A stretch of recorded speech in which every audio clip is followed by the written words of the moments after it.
So it's Zoran Mamdani.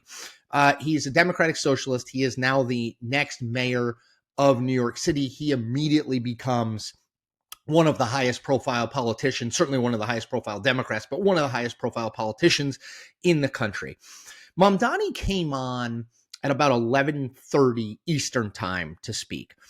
And I had seen him talk before. I had seen him in his ads. I mean, I knew he was a good communicator, right? I mean, the guy, whatever you think of his politics, the guy is very naturally gifted as a speaker and a politician.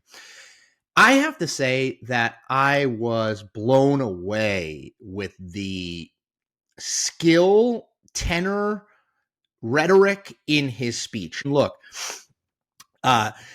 Mamdani, and I think Chuck said this at the time, Mamdani was aware that there were a lot of eyeballs on him, that he was speaking, yes, to a room of New Yorkers and he had just won an election, but that anyone who cares about politics, Republican or Democrat, was watching that speech too.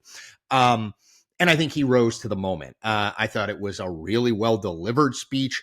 I thought, my biggest takeaway from it, and I think this is important going forward, is that I know that, and there's already reporting on this in Politico Playbook this morning and in other places, that Republicans, to the extent that they took joy in anything last night, and there wasn't a lot to take joy in, but to the extent that they took joy in anything, it was that Mamdani won, and that there were already plans in place and going forward to sort of villainize Mamdani, to hang him around the feet of every Democrat running in a swing state or a swing district, to say that, see, Democrats really are all socialists. And I'm not saying that that won't have some effect if and when they do it.